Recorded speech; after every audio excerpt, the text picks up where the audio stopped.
Et il faut apprendre à avancer. Nous tous, c'est un exercice qu'on doit faire. Il n'y a pas un camp qui a raison tous les jours, tous les matins, tout le temps. Ah, Guillaume Soro, tu es fort. Je ne sais pas si elle dit tu es fort. Je ne sais pas, mais ton nom, le nom Guillaume Kibafori Guillaume. Non, Guillaume Soro Kibafori Guillaume. Ton nom là, c'est quelque chose. Hein. Oui, chers amis, chers frères paysans et agriculteurs. Moi, élu président, ce sera la présidente des paysans. Ce sera la présidente des agriculteurs. Car vous êtes, je vous le dis, la force vive de notre nation et les piliers de notre prospérité. Oui. Très cher ami, vous n'avez pas remarqué quelque chose dans l'affaire de Guillaume Soro là? Je vais vous expliquer tout.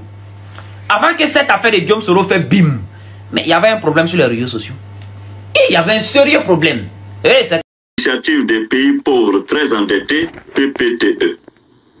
Ces réformes, bien que difficiles dans leur mise en œuvre à l'époque, constituent un réel motif de satisfaction en ce qu'elles continuent d'avoir un impact positif durable sur le quotidien de nos compatriotes.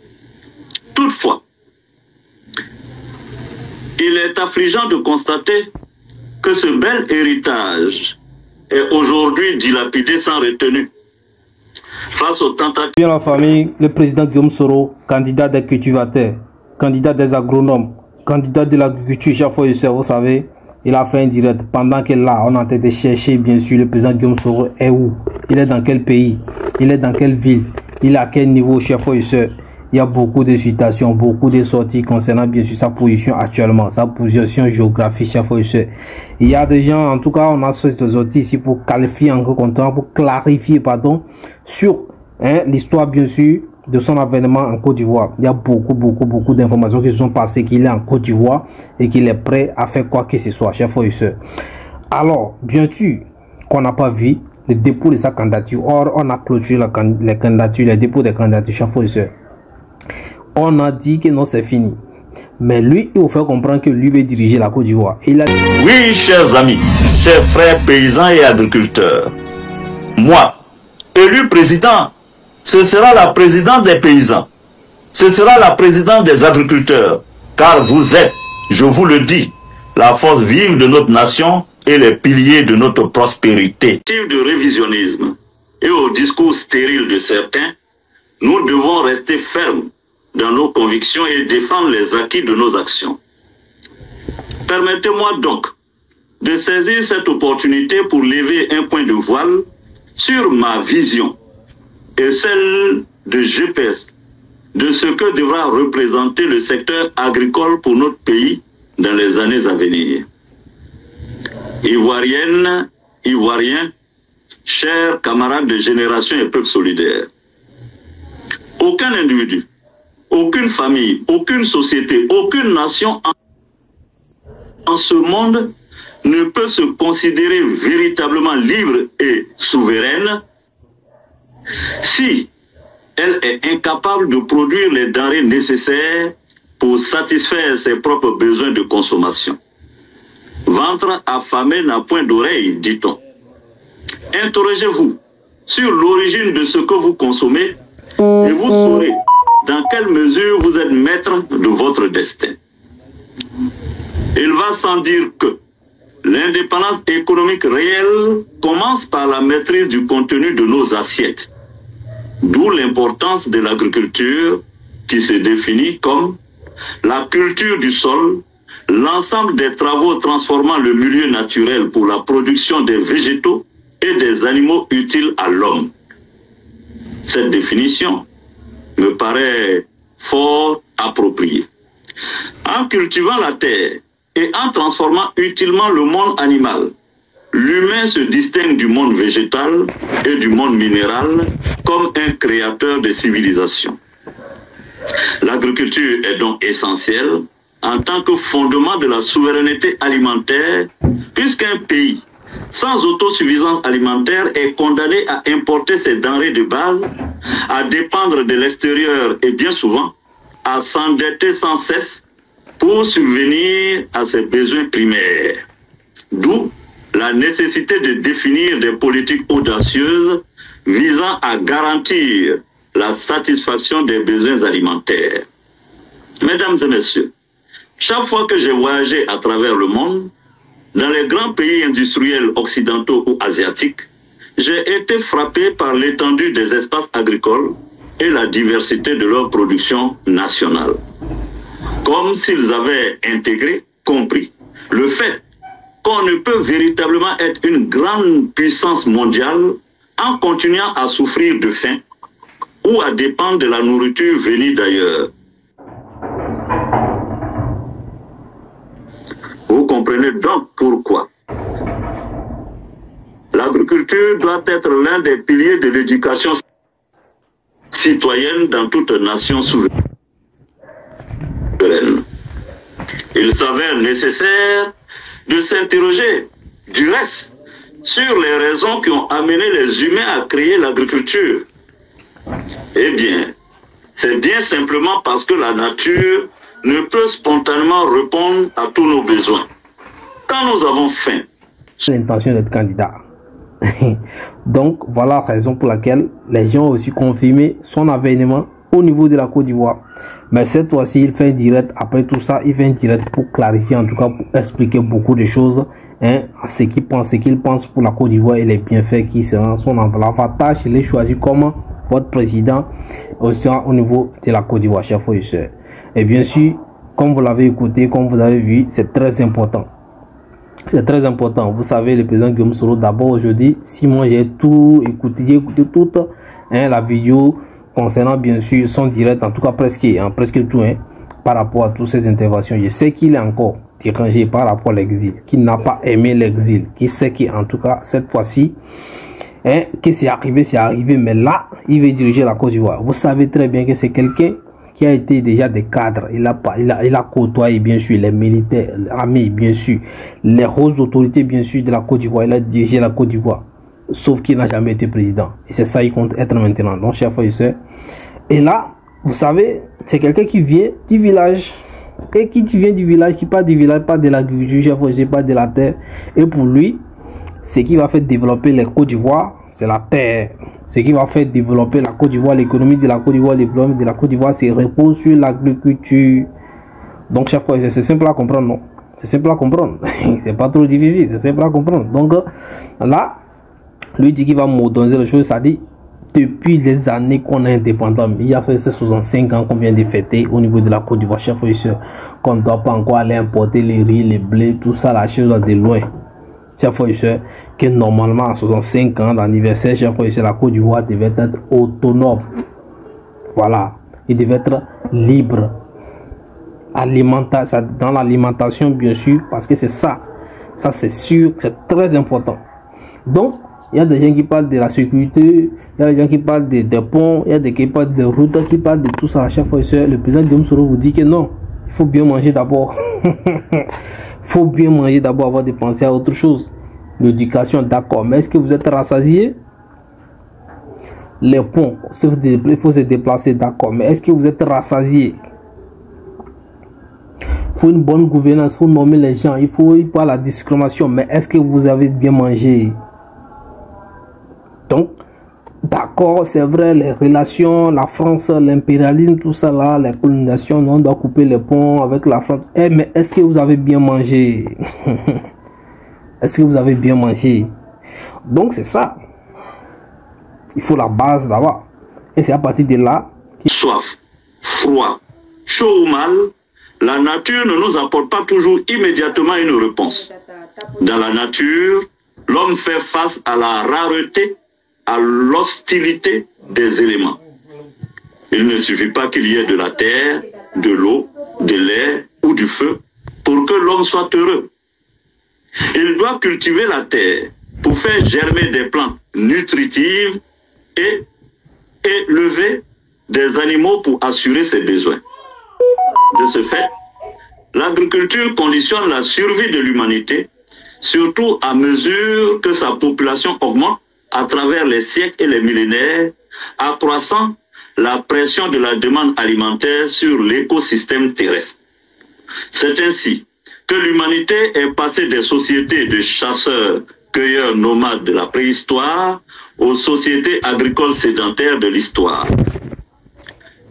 L'humanité est progressivement sortie de l'agriculture traditionnelle où le corps humain, les animaux de labour et les outils jouaient un rôle primordial pour entrer de nos jours dans l'agriculture moderne où les machines, les robots et les modifications génétiques des plantes jouent un rôle croissant.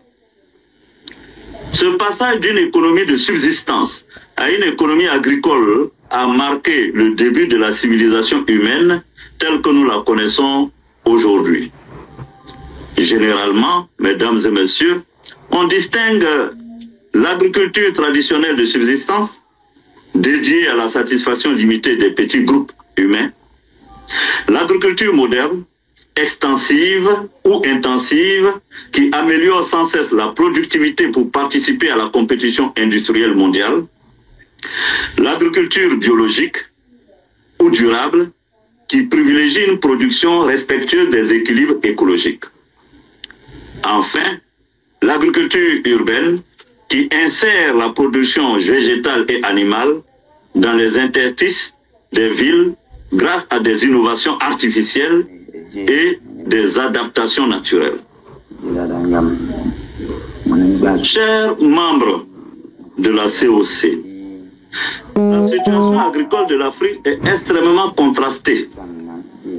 C'est un continent doté de la plus grande réserve de terres cultivables au monde, mais qui continue, hélas, d'alterner entre agriculture traditionnelle et importation massive de ressources alimentaires d'Europe, d'Amérique et d'Asie. Des centaines de millions d'Africains vivent encore de l'agriculture traditionnelle quand d'autres travaillent dans l'agriculture industrielle de rente. Il va faire les autres choses. Bon, je pense que cette théorie-là est bien, ça doit être bien soutenue par les agriculteurs, bien sûr, les cultivateurs, tout ça là, et tous les entrepreneurs. Vous voyez, non, donc, c'est bien, c'est bien. Mais là, ce que l'on demande, bon, en 2025, c'est un carrefour, c'est un grand carrefour. C'est un grand carrefour, c'est un moment décisif. Mais pourquoi est-ce qu'il n'y a pas sa candidature? Pourquoi est-ce qu'on ne le voit pas se présenter déjà en Côte d'Ivoire après tout ça là?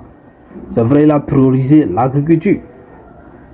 Voilà, comme vous le savez très bien, lui aussi, il a eu des champs. Sa famille a des champs au village. Même quand il était en autorité, il allait au champ chaque fois. Il a montré dans cette vidéo. Si vous rentrez dans mon compte ici, vous allez voir beaucoup de vidéos que j'ai montré ici où le président Guillaume Soro, et j'ai fait des vidéos. Quand vous allez regarder les vidéos du président Guillaume Soro, vous allez voir là où il est au champ. Qu'il soit le champ de cacao, le champ de Danaka, bien quoi, il est au champ. Et il travaille, pourtant il était une autorité du gouvernement de la Côte d'Ivoire. Donc voilà, sachez que son amour pour l'agriculture, tout ça pour la terre, ça quitte de très très loin. Donc chaque fois, se voilà un peu dévoilé. Pourtant, le continent reste sous la menace de la faim. Les denrées alimentaires de base coûtent trop cher et les paniers des ménagères rentrent trop souvent vides à la maison. Qu'est-ce qui explique donc ce scandale agricole africain? La réponse se trouve dans notre histoire. Avant les conquêtes arabo-musulmanes et occidentales, avant la colonisation et le néocolonialisme, les sociétés africaines pratiquaient une agriculture centrée sur les cultures vivrières et à raison, à savoir tubercules, sorgho, mil, étaient cultivés et animaux de cheptel étaient élevés pour répondre aux besoins des familles, des clans, des royaumes et des empires. Nous étions, à vrai dire, simplement en paix. Lorsque les puissances coloniales ont découvert la richesse de nos sols, elles les ont sondés, puis décidé d'en faire de vastes champs au service de leurs industries. Et ce, en expropriant nos ancêtres et en les soumettant aux travaux forcés. Comme tous les autres pays africains qui ont connu la colonisation française, anglaise, portugaise, espagnole ou allemande, la Côte d'Ivoire n'échappe pas à cette vocation agricole première de toute économie en ce monde. La colonisation française en Côte d'Ivoire a introduit et développé des cultures spécifiques pour répondre aux besoins économiques de la métropole, faisant de l'agriculture ivoirienne une agriculture extravertie. Cacao, café, coton, EVA, palmier à huile, banane, canne à sucre, riz, tabac, arachide, etc. sont des cultures souvent importées d'Amérique ou d'Asie et qui ont été massivement implantées au détriment de nos cultures vivrières. C'est un constat. Ce n'est pas une critique. Il est évident que les autorités coloniales françaises ont sélectionné des cultures présentant un fort potentiel économique pour l'exportation afin de fournir des matières premières aux industries françaises et de générer des revenus pour la colonie. Les critères de sélection incluaient, d'une part, la demande industrielle en France, les produits comme le coton pour le textile, l'arachide pour l'huile et le caoutchouc pour diverses applications industrielles étaient très recherchés. D'autre part, les avantages du climat ivoirien, parce qu'il était avantageux. Le climat tropical de la Côte d'Ivoire était propice à la culture du cacao, du café, de l'EVA et du palmier à huile. Enfin, le potentiel de rentabilité. Ces cultures de rente offraient des perspectives lucratives tant pour les colons que pour l'administration coloniale.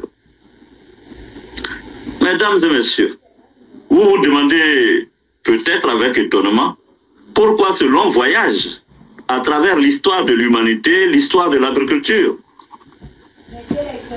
Eh bien, tout simplement parce que pour prétendre apporter des solutions aux problématiques de l'agriculture ivoirienne, il est nécessaire de s'en référer aux racines et à l'origine de celles-ci. Malgré les ambitions affichées par divers gouvernements, l'agriculture ivoirienne reste freinée par une industrialisation quasi inexistante, une dépendance excessive aux cultures de rente et une modernisation insuffisante. En 2025, 65 ans après notre indépendance, la Côte d'Ivoire n'est toujours pas autosuffisante sur le plan alimentaire. Nous dépendons encore, hélas, des importations pour nourrir nos populations. Chers militants de GPS, cette situation défavorable, voire inquiétante, n'est cependant pas irréversible. Si j'aspire à gouverner la Côte d'Ivoire, c'est justement pour changer de fond en comble cet état de fait et pour porter réparation. Et pendant mes dures années d'exil, j'ai bûché, j'ai planché et j'ai travaillé sur mon projet de société. Comment va se passer, en tout cas, comment pense le président Guillaume Soro gérer le pays par rapport à tout ça. Donc, chers frères et sœurs, est-ce qu'il sera président? Est-ce qu'il va sortir au niveau de la Côte d'Ivoire? Parce qu'actuellement, franchement, moi, je ne sais pas où est-ce qu'il est normalement confirmé officiellement. Hein. Mais là, les gens nous disent qu'il est en Côte d'Ivoire. Donc, on reste serré, on reste scotché. D'ici la guerre.